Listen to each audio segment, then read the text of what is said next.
India ಮತ್ತು Bangladesh test ಸರಣಿಯ 2ನೇ ದಿನ ಇವತ್ತು ಕಂಪ್ಲೀಟ್ ಆಗಿದೆ. ಇಂಡಿಯಾ 308 ರನ್ ಲೀಡನ್ನು ಪಡ್ಕೊಂಡಿರ್ತಾರೆ. ಸೆಕೆಂಡ್ ಡೇ ಬ್ಯಾಟಿಂಗ್ ಸ್ಟಾರ್ಟ್ ಮಾಡಿದಂಥ ಇಂಡಿಯಾ ಜಾಸ್ತಿ ಹೊತ್ತು ಬ್ಯಾಟಿಂಗ್ ಆಡೋದಿಲ್ಲ, 376 ರನ್ಗೆ ಆಲ್ಔಟ್ ಆಗ್ತಾರೆ.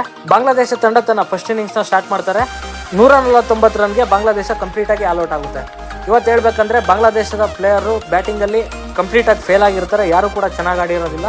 ಸಕೀಬ್ ಅಲ್ ಹಸನ್ ಅವರು 32 ರನ್ ಹೊಡಿತಾರೆ, ಅದೇ ಬಾಂಗ್ಲಾದೇಶ ಟೀಮ್ನ ಹೈಯೆಸ್ಟ್ ಸ್ಕೋರ್ ಆಗಿರುತ್ತೆ. ಬೂಮ್ರಾ ಅವರು 4 ವಿಕೆಟ್ ತೊಗೊತಾರೆ, ಮೊಹಮ್ಮದ್ ಸಿರಾಜ್ 2 ವಿಕೆಟ್ ತೊಗೊತಾರೆ, ರವೀಂದ್ರ ಜಡೇಜಾ 2 ವಿಕೆಟ್ ತೊಗೊತಾರೆ, ಹಾಗೆ ಡೆಬ್ಯೂ ಮಾಡಿರುವಂಥ ಆಕಾಶ್ ದೀಪ್ ಅವರು ಕೂಡ 2 ವಿಕೆಟ್ನ ತೊಗೊತಾರೆ. ಇದ್ರ ಜೊತೆಗೆ ಬೂಮ್ರಾ ಒಂದು ರೆಕಾರ್ಡ್ ಕೂಡ ಕ್ರಿಯೇಟ್ ಮಾಡ್ಕೊತಾರೆ, ಇಂಟರ್ನ್ಯಾಷನಲ್ ಕ್ರಿಕೆಟ್ನಲ್ಲಿ 400 ವಿಕೆಟ್ನ ತೊಗೊತಾರೆ.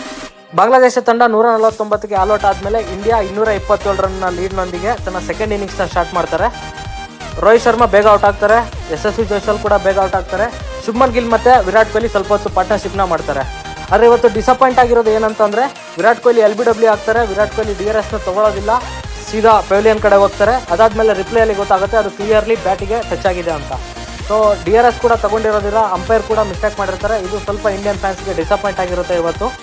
ಆದರೆ ಗಿಲ್ ನಾಟ್ಔಟ್ ಆಗಿದ್ದಾರೆ, 33 ರನ್ನಲ್ಲಿ ಆಡ್ತಾ ಇದ್ದಾರೆ. ಅದಾದಮೇಲೆ ರಿಷಬ್ ಪಂತ್ ಕೂಡ 12 ರನ್ ನಾಟ್ಔಟ್ ಆಗಿದ್ದಾರೆ. ಸೊ ಇಂಡಿಯಾ ಇವತ್ತು ಸೆಕೆಂಡ್ ಇನ್ನಿಂಗ್ಸಲ್ಲಿ 81 ರನ್ಗೆ 3 ವಿಕೆಟ್ನ ಕಳ್ಕೊಂಡಿರುತ್ತೆ, ಅದರ ಲೀಡ್ 308 ರನ್ನ ಪಡ್ಕೊಂಡಿರ್ತಾರೆ. ನಾಳೆ ಇಂಡಿಯಾ ಕಂಪ್ಲೀಟಾಗಿ ಇನ್ನಿಂಗ್ಸ್ ಆಡ್ತಾರಾ ಇಲ್ಲ ಮಿಡ್ಲಲ್ಲೇ ಡಿಕ್ಲೇರ್ ಮಾಡ್ತಾರ ಅನ್ನೋದು ವಿಷಯ ಗೊತ್ತಿಲ್ಲ ಇನ್ನು. ಮೇ ಬಿ ನಾಳೆ ಒಂದು 250-300 ರನ್ ಹೊಡೆದಾದ್ಮೇಲೆ ಇಂಡಿಯಾ ಡಿಕ್ಲೇರ್ ಮಾಡಿ ಬಾಂಗ್ಲಾದೇಶಕ್ಕೆ ಟಾರ್ಗೆಟ್ನ ಚೇಸ್ ಮಾಡಿ ಅಂತ ಕೊಡ್ಬೋದು. ಈಗಿರೋ ಪೊಸಿಷನ್ ಪ್ರಕಾರ ಇಂಡಿಯಾ ಈ ಟೆಸ್ಟ್ ಮ್ಯಾಚನ್ನು ಈಸಿಯಾಗಿ ವಿನ್ ಆಗುತ್ತೆ ಅಂತ ನನಗನ್ನಿಸ್ತಾ ಇದೆ.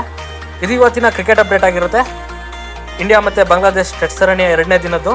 ಇದೇ ಥರದ ಹೆಚ್ಚಿನ ಕಂಟೆಂಟ್ಗಾಗಿ ನಮ್ಮ ಚಾನಲನ್ನು ಸಬ್ಸ್ಕ್ರೈಬ್ ಮಾಡಿ, ಹಾಗೆ ಬೆಲ್ ಐಕಾನನ್ನು ಕ್ಲಿಕ್ ಮಾಡಿ.